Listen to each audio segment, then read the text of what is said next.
call. Two men. One named Rich. That's me. This is Jermaine. Just got off the toilet. He's a foul man. This is the X's and O's of life. Huh?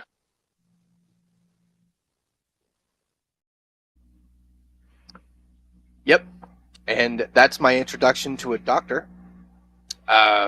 So there's that. Probably should have thought that one through. But hey, folks, this is Rich with the X's and O's Life interview deal, and I got Dr. Fred here. Instead of me trying to tell you what he does, I'm gonna let him tell you what he does. So, Doc, what are you a doc of? What do you do? How'd you get there? Let's get rolling here. All right, thanks. Really fabulous, Rich. Thanks for having me this morning. It's really great to be on your show. I love being a podcast guest, and I love being asked easy questions like that one. How did I get here? I like it. So let's see. We'll go back. I've always been enchanted with communication, and that's really been something I can't recall a day before I was enchanted with communication. I was brought on the earth about 66 years ago to bring joy and happiness to a family that was in chaos and disarray. I had a couple of older brothers. They were 10 and 14, so I can imagine they were, roughhousing adolescents. I had two parents, so the four of them had what they had, and things were not peaceful in the home, as I was told. And my arrival was to bring some sort of peace and joy and fun to that home. And that's what happened. I actually became pretty much a bundle of joy. I was called on to bring jokes and levity to all the groups as I was young. And I remember being pretty good at that job, like punching in early on to be a healer. And I remember from my playpen, actually, like watching, my actual playpen with my little stuffed dog in there. And I remember watching my brothers and my parents have their communications, and me wishing or knowing that someday I was likely to be someone like that. The idea was they would talk to each other, these big, tall people talk to each other, and then they'd get loud or soft, or they'd hug, or they'd create, and then things would happen as a result of communication. So I figured that's, since I was really precocious, they taught me everything, before I even went to school. So I knew how to read, I knew how to write, I knew how to do math even before I got to kindergarten. I knew a little bit about like rock and roll. I knew a little bit about things that the average 4 or 5-year-old didn't know. And I was pretty smart. So, I figured since school was there to teach me how to communicate. And indeed, that isn't what happened at all. So over my conventional schooling years, I kept on looking for, maybe in the next grade, they'll teach me how to communicate. It actually got worse and more contracted and more constricted over the years, right? Our job as students isn't to communicate or to have open discourse. Our job is to regurgitate what the teacher says, and that's how we pass on into the next level. I became more and more sort of frustrated and disgusted as the years went on, and I began to communicate. Like, there's no elementary school teacher who forgot having Fred as a student, because I was really a speaker. I really just wanted to speak my mind and to really just talk. And so as the years went on, I realized that, communication wasn't supported in a conventional education system. So I learned how to speak outside of school. It made a lot of friends. I was all over the neighborhood. I went to places I probably shouldn't have gone to. I rode my bike across that street. I went and visited everyone and learned about people. I really became enchanted in really learning about people, especially the people that I was told I didn't need to learn about. And I went there, I just was, I guess, brave or stupid or, adventurous, whatever I was, really learning about how people roll. Eventually, I kept on assuming that school would teach me how to communicate. And because I loved their helmets and because they were only 40 minutes away, I decided to go to the University of Michigan. And I went to the University of Michigan and was there for about a year and a half and then dropped out because that wasn't any better than all the other conventional systems. And I came to California and really, to find myself. And I hung out in Berkeley for a month, and, hung out at the hostel and in the streets, and really learned a lot about who I was, and eventually decided that, with the help from my parents, that it was time to try school again. I went back to school. There was this new industry that was just hopping at the time, and they said that it was going to have a future and that I would probably be good at it. You might have heard this industry. It's actually called computers. And so the only computer in Michigan was at the University of Michigan on the campus. It was like a 2-acre facility, and it was a place where we could go and fill out batch jobs and punch cards and just sit there all night long and turn in these big stacks of punch cards to see if we were good programmers. That didn't look like an exciting future either. And so after a semester or two, I dropped out again. This time, my mom said, and I told everyone, I'm not ever going back to school again. It's just stupid. And my mom's like, okay, but you got to get a job. I'm like, Mom? Yeah, I mean, moms are like that, right? So I got a job. She got me an application at a state mental health facility for adolescent boys. And that was to be a child care worker. And on January 5th, 1980, I started that job. And so we're looking about, 44 years ago. And one could say, just, give a little spoiler here, that after 44 years, I am simply a glorified child care worker who has a bunch of degrees and a bunch of accolades and have met people of all ages and groups. Sounds good, though. Yeah, it's true, actually. It's really, that's where the whole thing got lit. It's just the same passion, because while I was there, I really learned how to communicate. And I really learned the healing value of communication, right? Like me and these kids who were only 6 or 7 years younger than me would have these conversations, and we would both heal. Like they would heal whatever their traumas were or whatever they were dealing with.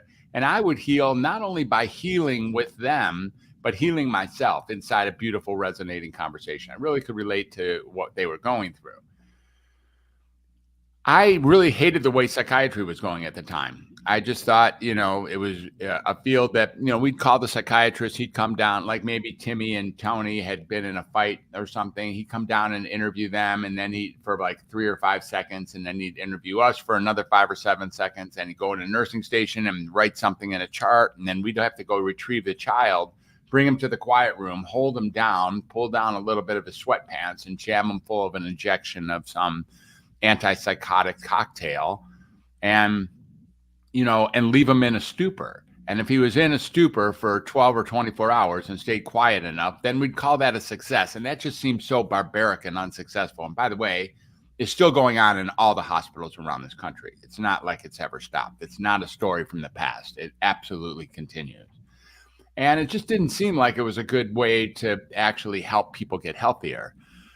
But I knew the communication was, and I wanted to go into the field and bring communication into that field and really, stand up for communication in psychiatry. So I took the plunge for a third time and went back to school, of course. I finished my degree at Wayne State University and then applied and I got accepted at a pretty good medical school in Chicago called Northwestern University. And I completed my residency and, of course, completed a fellowship in child and adolescent psychiatry. And off I went, and had a pretty big practice down there in Cincinnati. Moved south a little bit, 300 miles or so, and had a rip-roaring practice over the next several years, treating people of all ages from exactly where they were, as I had learned over the years. Like just meet them where they were, and really speak to them in an effort to optimize their life and my life in the world of a healing environment, communication, human connection environment. And so that's the way my practice went. But of course, I was now a psychiatrist. And if I ask you what a psychiatrist does, more than likely you'd say something about the word medicine. Oh, he's the one who prescribes medicine. What's the difference between a psychiatrist and a psychologist, for instance? And I was typecast. I came out of school, came out of fellowship, came out of residency, and all of a sudden, Prozac had been introduced while I was in medical school in 1987. And so now I was like a diagnostician. I was now having to tell people there was something wrong with them and then respond by giving them medicines which I thought were making them worse. But it's what they wanted. It's what the convention wanted. It's what the whole system and the industry called for. It's what everybody thought, is that there's a biological psychiatry, a chemical imbalance theory, that I'm going to fix your serotonin or your dopamine with some sort of, chemical based in a laboratory in some pharmacological area of life. And again, it just seemed to be so suboptimal. So in 2006, I made what was then considered a pretty radical decision. And that was I began to take my lower risk clients, I had a couple thousand patients at the time. And I began to take some of the low risk patients totally off their medicine and see what would happen. I know it sounds so radical. Like, it's so funny that coming off medicine is radical, but getting on medicine isn't. Right. Like, seriously, look what they've taught us. That's a valid point. Yeah, it is. And so I actually, all I was doing was taking people off stuff that wasn't working very well. And people are like, oh, you're going to get in trouble. I don't know about all that. So the results were astonishing. And what I found is that people got better, way better, reliably, 100%, almost 100% of the time, people got way better, way more clear with themselves, way more capable of managing life. And sometimes, in fact, most of the time, they actually lost the diagnosis they thought they had that led to the medications in the first place.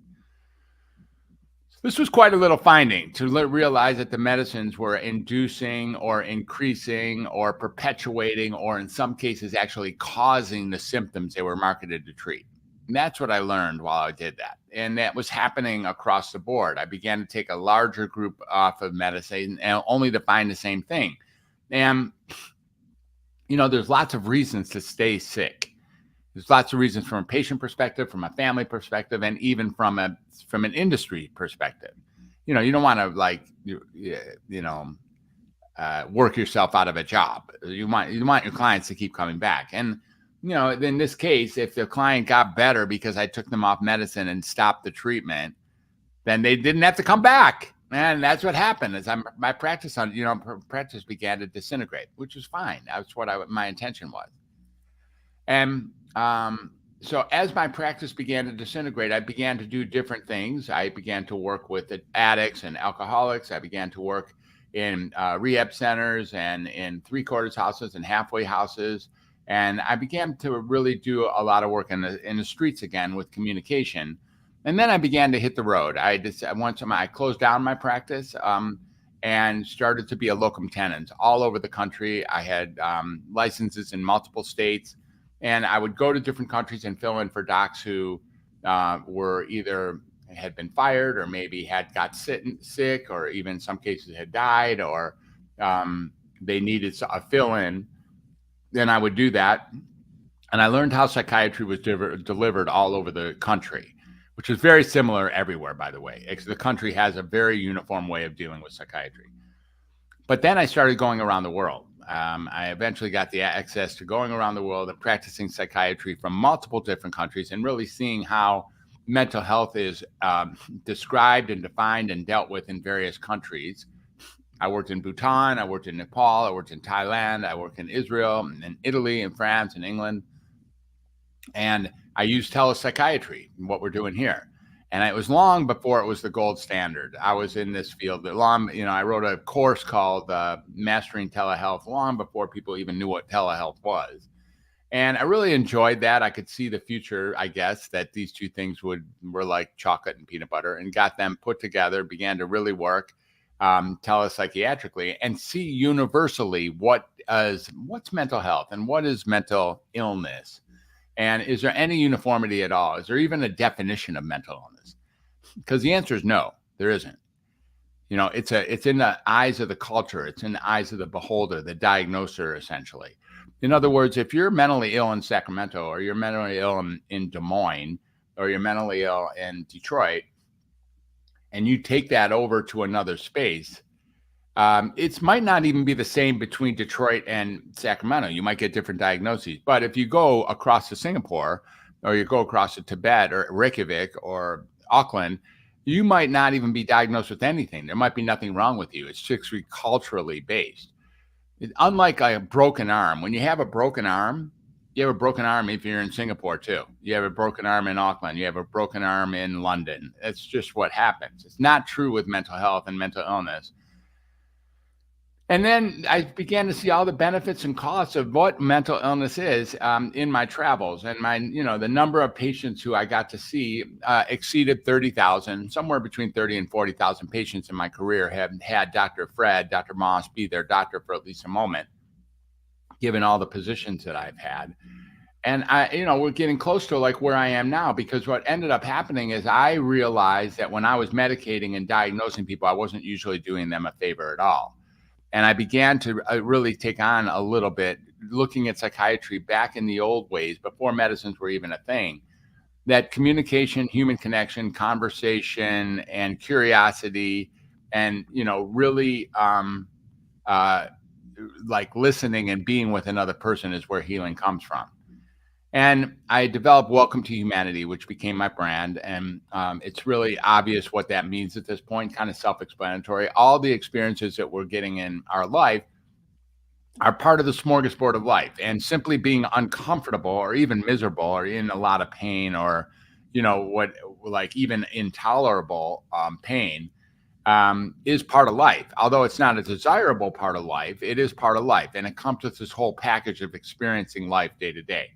Letting people really know that, and that maybe embrace the unembraceable, embrace the difficult natures of life, and realize that they're just another way of life serving up life to us or to you. This whole philosophy, this whole theory ended up creating a modality, a practice called the Creative 8, which is, just taking on being an artist in the performing arts and visual arts and just being a creator. And what I noticed is that when people are creating through great conversations or art and music, dancing, singing, drama, all those things, the symptoms or the discomfort they were experiencing actually disappears while they're doing that. And it activates a new pathway for them to consider other things to do during the day, even though the same data is being analyzed, meaning the world keeps worlding, life keeps lifing. We still get delivered all the things that life has for us. And we can use that data to even create joy no matter what. Like, the outside world is not responsible for creating our joy. It's how we take in the outside world, of course. And so I really began to help people through this conversation. I took on being a coach, an entrepreneurial, transformational, restorative coach, and began to write a couple books. I wrote a couple books, The Creative 8, and then Find Your True Voice. And then moved into True Voice podcasting, because I'm still enchanted with communication. I love podcasting. And I'm a podcast host. I'm a podcast host and a podcast ghost, for that matter, with Healthy Healer and then Welcome to Humanity podcast. And I've been on a little more than 100 shows as a guest. And the idea with True Voice podcasting is that when we really get down to who we really are, like moving the things out of the way that are in the way of finding out who we really are, we get to then express that. And there's no better platform for that inside of, that exceeds what podcasting is. We get to own this material. We don't have to rent it out to a social media platform, and we get to edit it, and we get to say what we really want to say while we're not being censored or monitored while we're doing so, which is pretty incredible ultimately. And so that's what this conversation is hopefully built on the shoulders of. And, and podcasting became something that I really appreciated. And the Find Your True Voice book is about podcasting, as is the True Voice course, where I really help people get down and dirty to what's at their authentic, genuine core self. Really helping people find that core self and express it openly to the people in their world that are, eager to hear them. After that, I began to continue to create from the world of communication. And really looking at how can I best be of service. And recently I've taken a conventional job again. And this is because this agency, this group, allows me to actually be me. They vetted me out. They heard me on a podcast. They called me up. They asked me if I would work with them, that the way I do medicine is consistent with how they see medicine. In fact, they're treating me great, and they're allowing me to see clients and not rush into diagnosing and medicating them. In almost all the cases, one of the reasons I've had so many jobs, and I have had hundreds of jobs, is because ultimately they think they like what I stand for. But then once I get in the job, they're really just using my leverage to diagnose and medicate people so the system can be perpetuated. And unfortunately, that's a massive soul sacrifice for me. It's a heartache and a headache, and I don't like doing it. And it doesn't last very long once I realize that that's how it's going. In this job, I don't have to do that so regularly. I still end up having to listen carefully to people who are pretty sure they're sick. Psychiatry is an interesting subset of a field. When you tell people in most fields, if you tell people that they're okay, they get happy. You go to a cardiologist, you go to an orthopedist, you go to a proctologist, you go to a gynecologist, whatever you go to, they're going to tell you, if they tell you you're okay, you're like, cool. In psychiatry, if you tell somebody they're okay, they get furious. They get pissed. They're like, you obviously don't know what you're talking about. There's something wrong with me. And if you're going to call me okay, that only means that you're incompetent. I'm going to go next door and get the diagnosis I deserve. People are so funny in psychiatry. There's a lot of motivation and a lot of incentive to take on a diagnosis, as well as a lot of motivation and incentive from a psychiatric standpoint to give and then continue to perpetuate the diagnosis that you gave, so that you continue to have customers. And from a patient perspective, sometimes what a psychiatric illness is is a way of relinquishing responsibility for the things in your life that you're not doing very proud of, the things you're doing that you're not very proud of. That wasn't me. That was my ADHD. That wasn't me. That's my PTSD. That wasn't me. That's my bipolar disorder. That's my social anxiety. That's my narcissistic personality disorder. That's my autistic spectrum disorder. That's my whatever alphabet soup that you have to call your diagnosis. You get to say, the reason I'm angry with my wife so often is because I have blah, blah, blah. Or the reason I don't complete tasks is because I have blah, blah, blah. Or the reason I was late all the time is I have anger spells. Instead of just realizing the reason you are all those things, because you're human. That's why. Nothing else. So your diagnosis is Rich Dow, by the way. You want to have it? I've been watching you the whole time. That's the only diagnosis I'm going to ever give you. So real quick, definitely a few things. So I'm assuming you supplemented the like whenever you initially, got these folks off, like the lower level folks, you supplemented the medicine with communication. I'm assuming that was kind of the goal. Yeah. But here's the question I have. So, and I'm going to assume, and you can obviously correct me on this, they were misdiagnosed from the get-go. They were just given a title like, okay, you have, whatever. And now we're going to give you this pill to make that thing not be a thing. And as you did what you did, and took them off, you're like, no, you don't have what you were told that you have. You're just a person.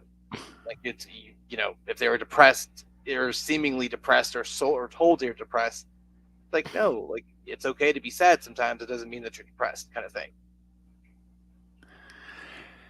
Well, it's an interesting point. It's not that they were misdiagnosed. You can't. The case is being made here that they're not like they were misdiagnosed, but some people are diagnosed right. In this case, is what I'm kind of saying almost universally is that everybody is misdiagnosed. If all we could really get is that each and every person is simply doing their very best to be who they really are, each and every person just simply wants to be heard and seen for who they are. And by the way, that includes that guy over there. It includes that woman over there, because those people over there, the ones we fully and totally disagree with diametrically, them too. All they're really trying to do is be the human that they came here being. That's all they're really trying to do, is to walk through life. Now, this capacity to actually pull back the veil of what a diagnosis offers, because once you have a diagnosis, you live into the identity of that diagnosis. Right. And, it's like, hey, I'm a bipolar. How that's can I expect me? That's not part of what you. I am. Yeah.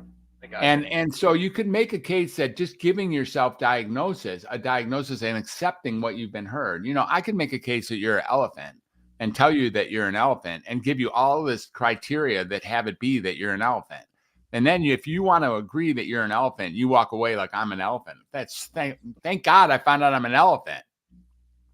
I got this big nose. I'm kind of clunky and I love water and peanuts. I'm an elephant. It's so great.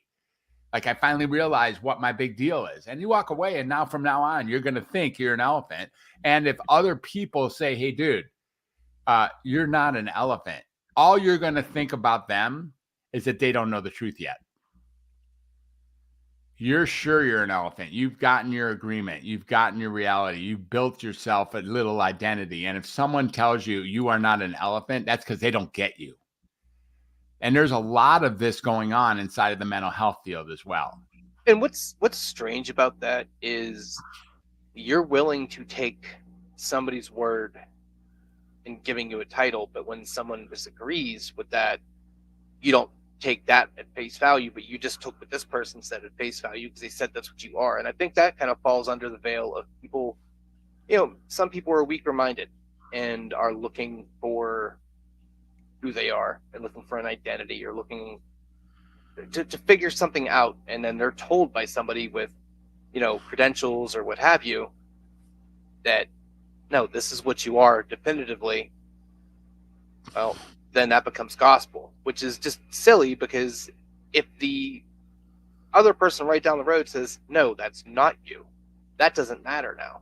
Even though they're both two sides of the spectrum, one's this and you're either this or you're not.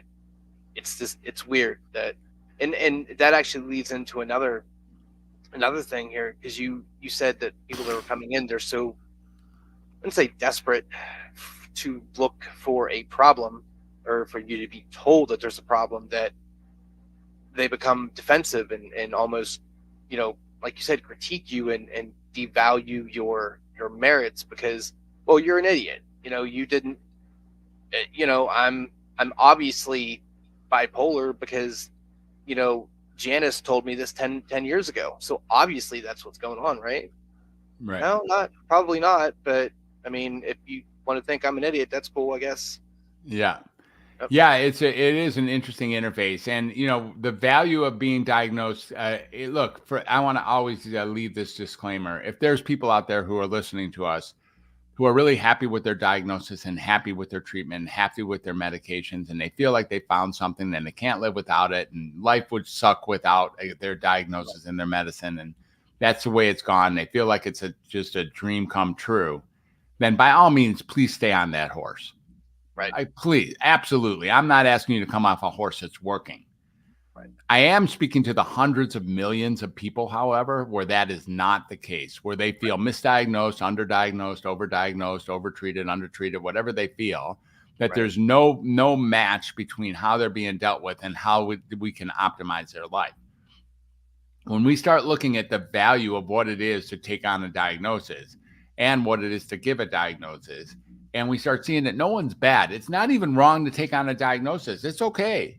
If that's what you want to do, you get to do it. But you should know that that's a choice. And just because someone says you have if you look at the whole genesis of the sort of Bible of psychiatry, of the Diagnostic Statistical Manual, the DSM, you'll see that the whole thing is just built in a castle's made of sand. The whole thing. And when you start realizing that how it got built and who built it and why it got built, you start realizing that these diagnoses are really just like, they're wind in the air, basically. And, the people slam them together and then call them real and then compare them to other diagnoses inside medicine, like a broken arm or something. And all of a sudden we treat it as if it was there before we arrived, and then we were unfortunate enough to pick it up, which just simply isn't how mental health and mental illness needs to be measured. If you want to be mentally healthy, one of the ways to do that, and this is the other thing, is no one has really described very well the definition of what it means to be mentally healthy. But one of the things that's really important is if you can take a good parent, man. There's no algorithm or blueprint to it, man. Exactly. And you realize when you're being a good person, when you're resonating with what's at your core self, when you're interested in other people and serving other people, when you're actually here for a purpose of keeping yourself as healthy as possible so that you can give to the community around you, whether that's your family or your partner or the society at large, you're getting closer to being a pretty good person and living a normal life. There's different pathways that we can do to detoxify ourselves and then really create a new kind of approach to life that has us live a useful, contributing life. And, I'm not positive that that's like a normal way to go, but it is a healthy way to go. We don't have a very good definition of normal, and we're not going to have I one was gonna anytime say, soon. dude, what's normal? Like, don't Yeah. like. So you do believe that there is diagnoses? Diagnoses? Diagnoses. Yeah, there we go. That in my head it sounded a lot more in depth. I don't know. You do believe that those are legitimate things, but to a degree. But it seems like anytime anybody has, it's almost like the equivalent of if you had, let's say you had a tummy pain, right? Mm-hmm. And you were immediately told, okay, it's stomach flu. It's like, well, how do you know that? Oh, because it checks that one box. So it's obviously that. It seems like that's kind of how the psychiatry thing goes. And you, from what I'm gathering here, you're kind of on the fence about the diagnoses. Validity. But Yeah. like Diagnosis. a lot of them are probably, okay, this is just a name because I don't feel like digging any deeper into it, so I'm going to label you as that. But you do believe that there are like legitimate, like if you have, if you're like not a sociopath, but what's the Narcissist. like if you're a schizophrenic. Uh-huh. Like obviously that is a diagnosis. Like that is not. You don't think so? Not obvious. Well, it's not at all obvious. Once you get the diagnosis and you start getting the I could make you into a schizophrenic. Start taking their medicine and see what happens to you. Okay. These medicines actually cause the symptoms they're marketed to treat. Start taking their medicine every single day and see what happens to you. What if they show improvement? You're not going to find a person who's doing all the right things in life who all of a sudden while doing that watches what they eat, watches what they drink, watches who they deal with, watches who they watch, like actually cares for themselves and meditates, gets mindfulness, actually doesn't. Okay. You're not going to find someone living a really good life who all of a sudden comes down with schizophrenia. Right. It's not like catching a cold. Right? No, it's not. And it's not like you were born with it either. And I'm telling you that once people start treating you like you're schizophrenic and drops that diagnosis on you, and then unfortunately starts giving you the medications and the interactions that a schizophrenic is supposed to get, it perpetuates those symptoms. Is there such thing as madness? Even that is a great question. Now, Shakespeare wrote about it. There's a number, over the years, there's been this idea of going crazy, inside of a world that is already crazy. So the question is, are the mad really mad, or are we the madness? Are those of us who declare ourselves unmad actually crazier than the ones who just sort of fall for the truth, which is that world is in chaos and challenging and obstacle ridden all the time? Like what we're being asked, we think that if we walk through life and we wear clothes and we get a job and we get married and get a car, get a house, actually create a business model and a future, that's called normal. But maybe that is just another way to live life, an agreement reality that we have designed to create what normal life is. Sometimes I wrote an article in 2019, an award-winning article called Global Madness, What We Must Do to Unite. And I took a look at this. And one of the things it really did, I pointed to my envy of the indigent population. Like they're out there in the streets, they have nowhere to fall. They just get to be who they really are. They get to, if they're talking to themselves, good for us, good for them. And we could talk to ourselves, by the way. You have voices. We all have voices. We just call it intuition.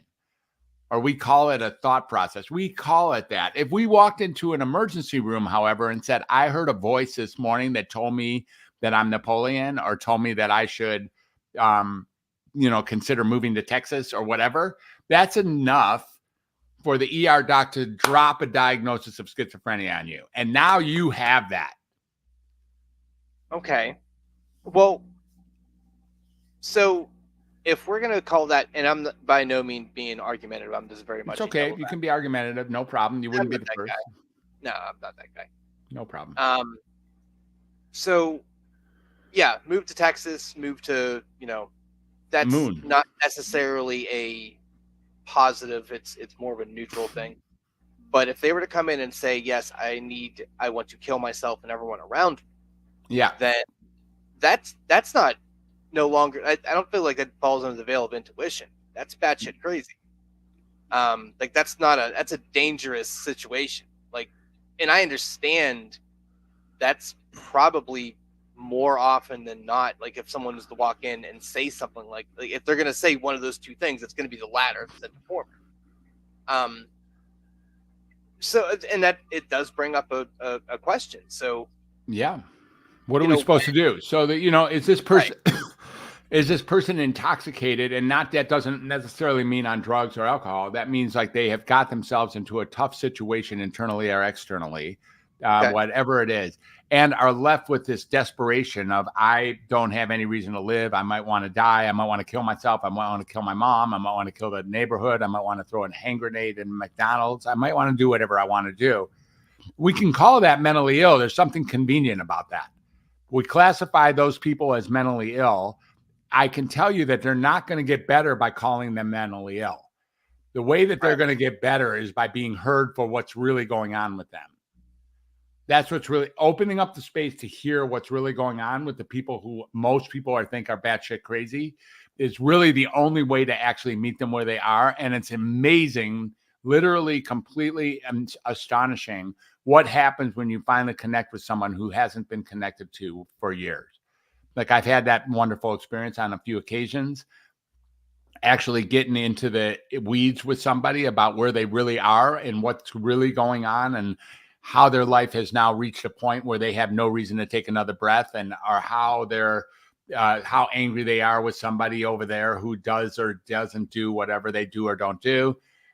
It's really fascinating to get back there with the human psyche and start realizing thereby, the grace of God, I'm 1 inch from being that guy at any given moment.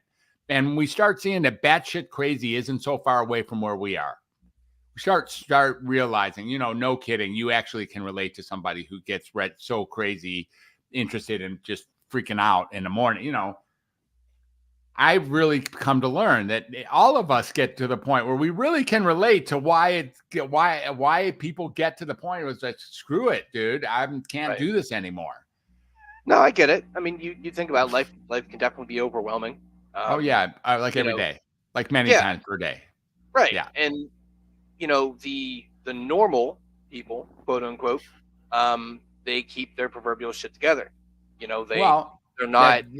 The normal people call themselves normal conveniently and say that keeping their shit together is what it means to be normal. And then they rule the world, and that's what's called normal. And be like me, be normal. It starts being what way it is.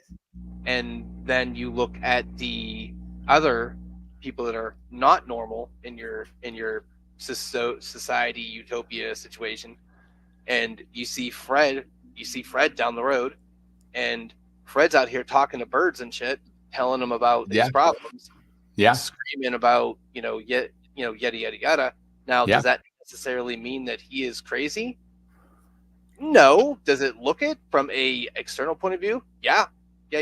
From a self-proclaimed normal point of view, it looks like Fred's crazy. Now, the truth is, he may be getting downloads from birds that you don't have access to. It is entirely possible and totally believable. And you should when you get enough people who are getting those kind of downloads, they start being very respectable.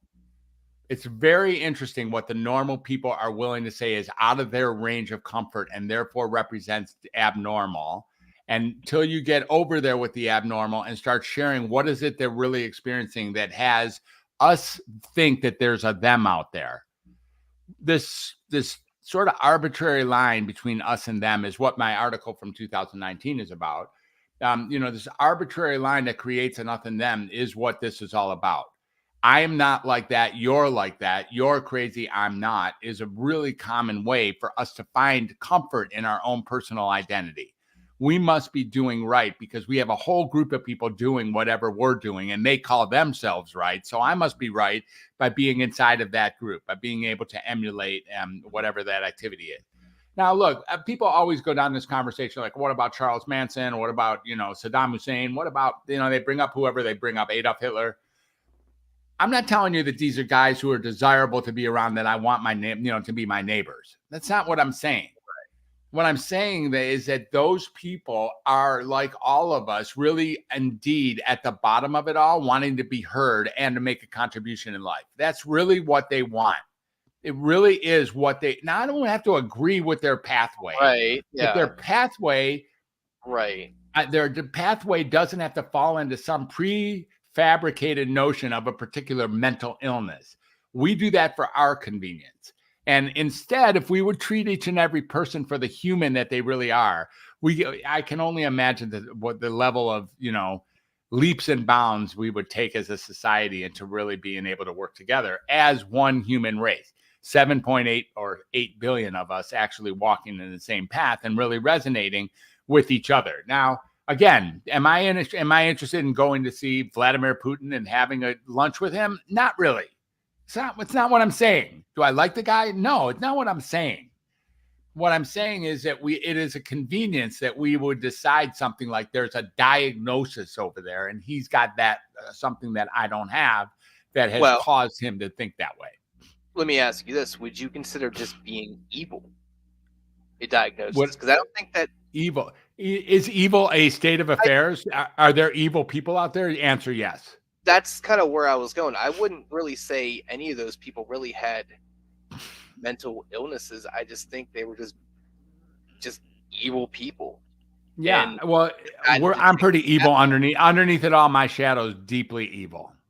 I understand. And so is yours, by the way, if you really just want to be honest with it. You have a very real evil side in you. And we all do. And, it's been identified by many philosophers and psychologists and mental health professionals over the years. Do you think it just gets exposed? It's just because, and these people, they kind of take it on as being a front edge. Do you think like the normalcy of being a normal person in society, like you are always fighting that ratio of the proverbial good and good against evil, and the normal folks, their ratio is always more on the good, but then you have people like, the people that you named, their ratio ends up being on the bad, and that shines through. And then, whether their intentions, whether they were founded in good or bad, is inconsequential. Mm-hmm. I don't think that's a mental illness thing. People are like, it's sociopath. I mean, I guess that's a title for the person, but generally speaking, like, it's just, I'm into doing bad things, and that's what I do. And I don't know. I don't think I would ever call evil a diagnosis. I think that's a pretty. It's not in the DSM, just to let you know. Yeah, I didn't think it would be, but people generally like to put everyone gets a title. Everyone has a sexy title. They get a title from somebody else. Right. From their perspective, they're them. Right. And then they can take on a title for the convenience of taking on a title. I have autistic spectrum disorder. That's why I don't pick up on cues in society. Or I have narcissistic traits. That's why I'm so selfish. Whatever we decide, Well, what about the chemical imbalance part of it, like the science part of it? There's no science that supports chemical imbalance, just to let you know. Right. Not in any kind of reliable way. Absolutely not. They don't, serotonin does not do what serotonin is professed to do at all. And, I can tell you when you get a chemical imbalance is when you start taking medicine. That's for sure. That's the whole point of that medicine is to imbalance your chemicals. And the idea or the dream is that somehow you're going to imbalance it in a way that actually fits complementarily to your previous imbalance that you had. So chemical imbalance became a thing in 1987 with Prozac. That was the first time that it got introduced to the mental health world. And it became a thing such that they thought every time that you felt uncomfortable, you had a chemical imbalance, whatever it was. If you were anxious, afraid, depressed, scared. There's no gray area. It was either everything or nothing. Well, a chemical imbalance, the idea is, the reason you're upset is because this chemical is in a different place than it should be. Right. And then Prozac was considered a panacea at the time. There's on the cover of Newsweek and then later on the cover of Time in the same month, all by itself. It was like a thing. It was like a major thing. And there was talk at the time of dropping it into the water systems of the major cities around the world, LA and New York, which, by the way, it has now been dropped into the water system because that's where people put their medicines, in the water system. And so we are all getting trace amounts of all the drugs that people are taking because it makes it into our water system. But at the time, the whole idea of serotonin depletion or dopamine depletion causing mental illness has never been proven in any effective way, other than in journal articles that are completely funded by drug companies 100% of the way. There's a massive conflict of interest inside of the journal articles and the research that has created the whole impression of what a chemical imbalance is. And it's sold. Most people really don't even question it and believe there's such thing. It's just not supported well in the literature at all. Never has been. So and I'm going to say conventional because I can't think of a better word for it. Yeah. What do the conventional doctors say to you? Like, I'm assuming, I would have to imagine you guys are button heads. I don't really butt heads with my peers. I think my peers are great. I know how to be a conventional doctor. I know how to be a supervisor. I know how to diagnose with the best of them. I know what the drug interactions are. I know the doses of every single psychopharmacological drug that is supposed to be. I know how to do it, though. I know how to do it. Whether I hate it or not, I know how to do it. What? My peers think that people get better. Here's the thing. If you have a mosquito bite on your elbow, and it won't go away, and it keeps waking you up all night, and you're like, Fred, I got this crazy thing. I got this thing that itches me every night. You know anything I can do about it? And I send you to. I'm like, oh yeah, I actually have a clinician who works in North California, and let's send you there. So you get on over there. He shows up at the door, and got his half glasses on, meets you at the door with a stethoscope and the whole thing, and takes a little exam of you, and then let's see what you got. And take off your shirt, show him your elbow. You're like, I got a bump here. He says, oh yeah, well, you come to the right place. I'm the mosquito bite expert. And that's a mosquito bite you got there on your elbow. We're going to get rid of it for good. And you're like, Doc, man, you're the best. Whatever we can do, let's do it. He says, well, it's only going to hurt for a minute. Famous Dr. Words. And he said, but we're going to do it. We're going to make sure it never comes back. He goes, okay, good. Let's make it happen. He says, okay, we're going to cut off your arm at the shoulder.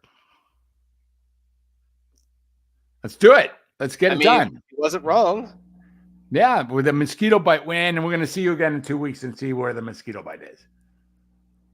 So he does the operation, and you come back and you look at you, and there's no mosquito bite, dude. He is the cure for mosquito bites on the elbow. You paid a price. And if all you're looking for is that mosquito bite each time you go back to him, it won't be there.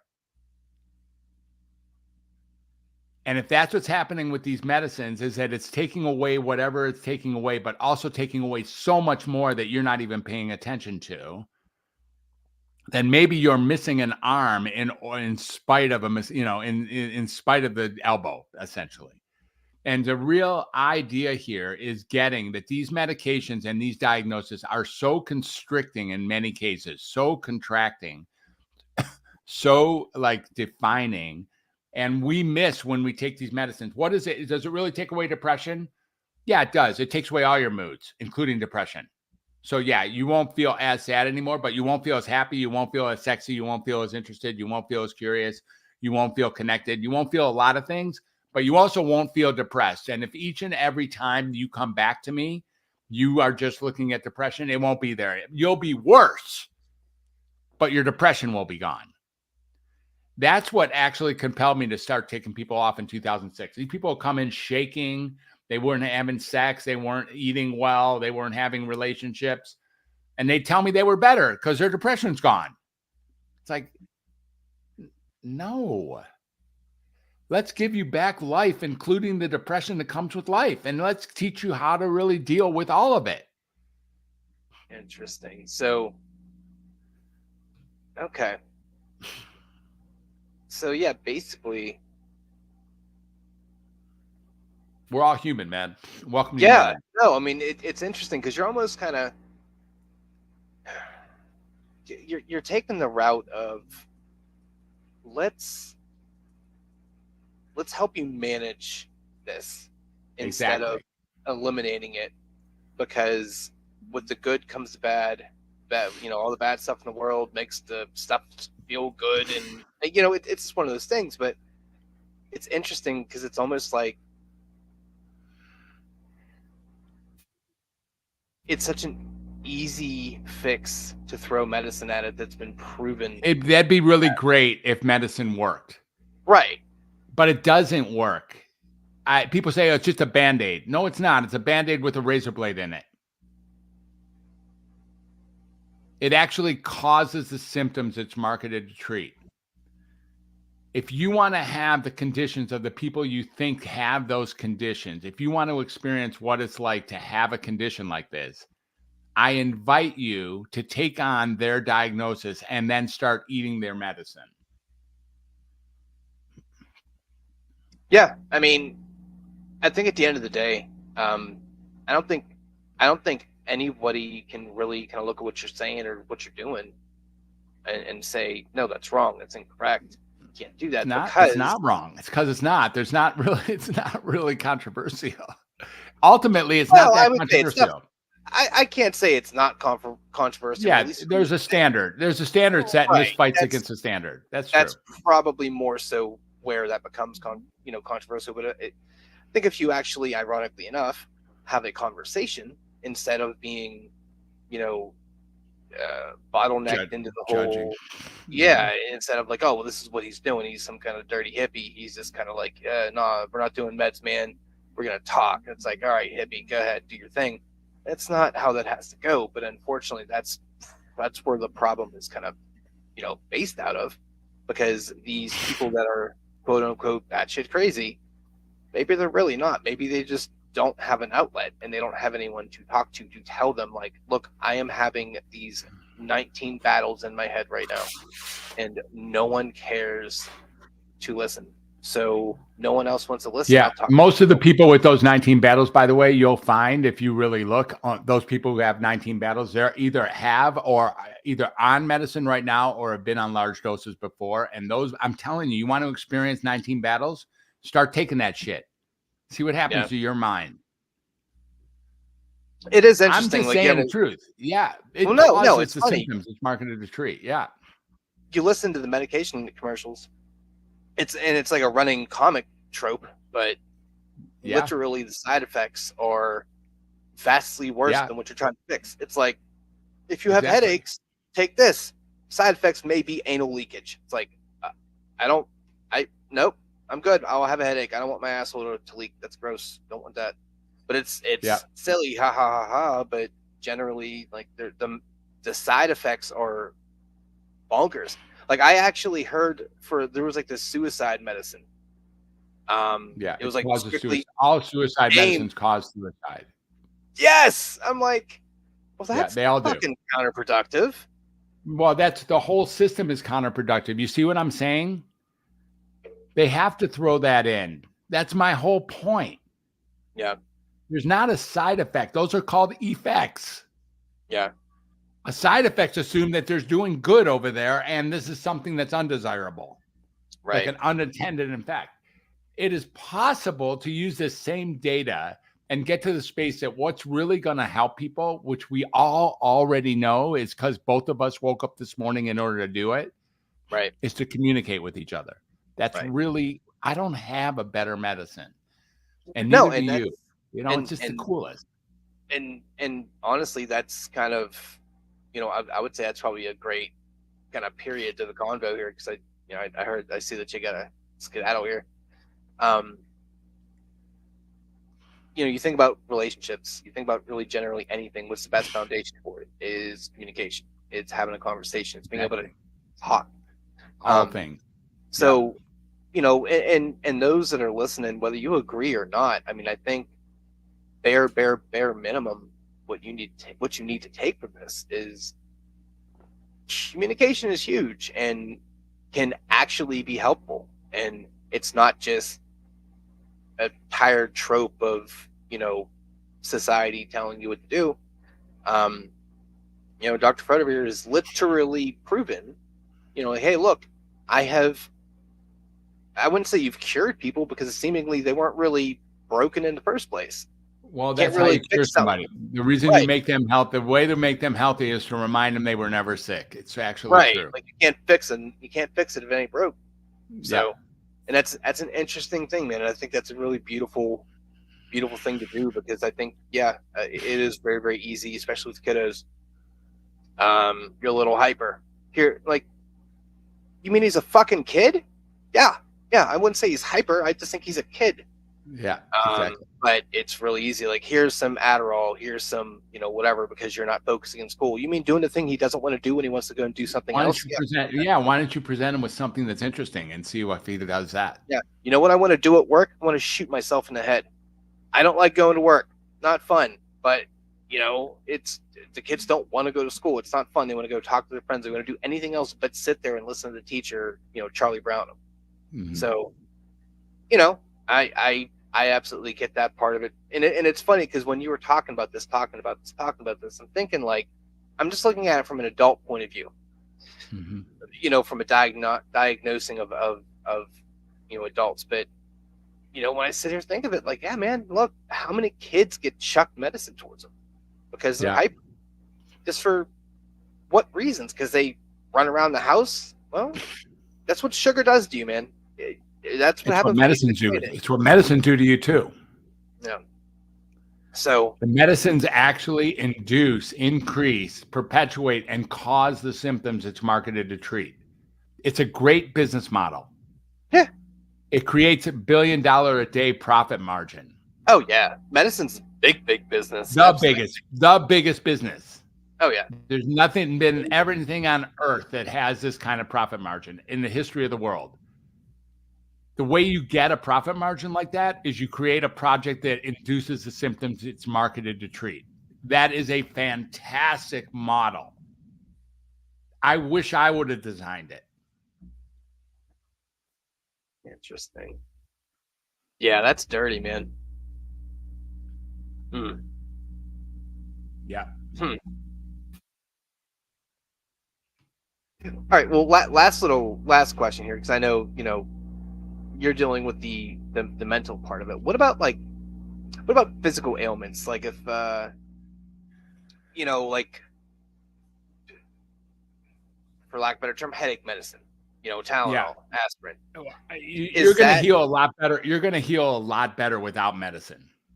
Okay. You're going to heal quicker and better without medicine. Now, if the pain somehow or the discomfort becomes so intolerable, we can squash your capacity to feel pain. But you will heal slower. Okay. Without question, because your body's feedback mechanism won't be working. That pain is there for a reason. It's to draw in all the healing tools from everywhere. So if in fact you have, now again, is there such thing as a broken arm? Is there such thing as a bursted appendix? Is there such thing as an abscess in your mouth? For sure. There is. Are the medicines often created with kind of a preposterous mechanism? Absolutely. Do they decrease your healing speed and your natural healing capacity? Without question, they do. And everyone knows that.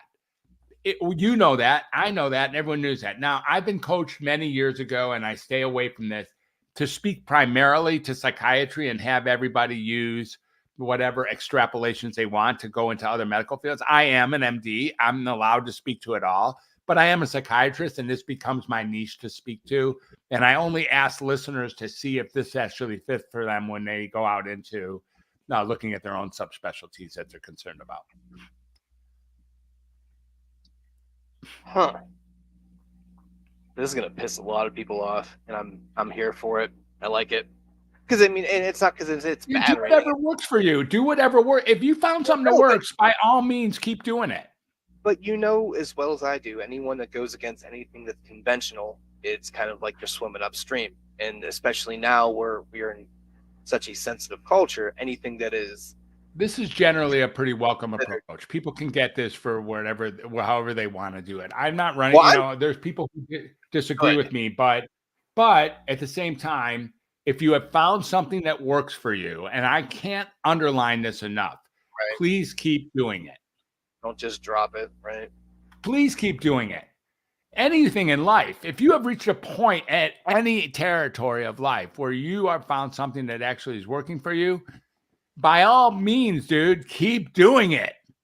Like, Right. congratulations, more power to you.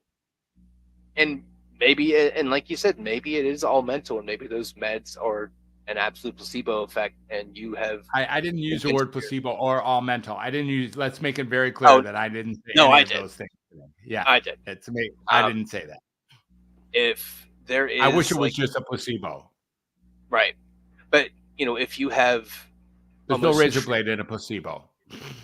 if you've almost tricked yourself into believing that whatever your ailment is and whatever you're using makes that ailment go away, whether it's true or not, and you're happy, then The mosquito bite is gone.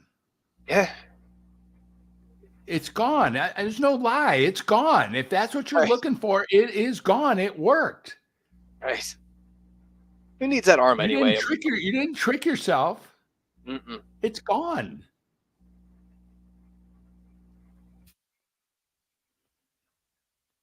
It's wild, man.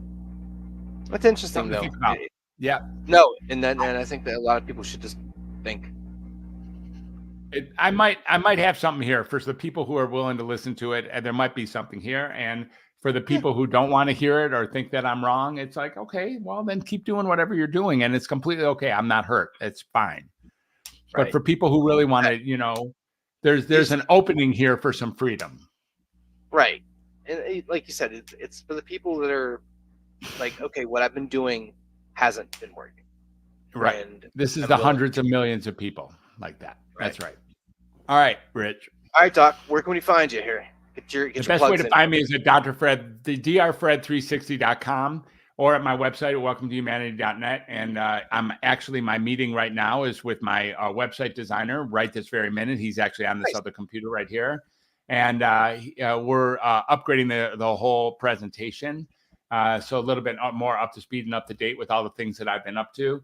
And but you can really find me on podcasts. You can find me. I hang out on social media here and there and all that. But really, drfred360.com. There's freebies there. You can get downloads of my books. You can get access to my courses, and also a phone number that you can call to set up a discovery call, which I'll be glad to have with any of our listeners. Nice. Yeah. Well, look, man, keep changing the world. Thank you. You too. I dig what you're doing, man. I'm glad that you found a really good thing to do with communication and like a really driving force. I dig that, man. I like that. Thank you. Beautiful. Thanks, Rich. All right, brother. Well, you take it easy, man. All right. Thanks for coming on. You're welcome. All Thanks right. for having me. All right. Bye.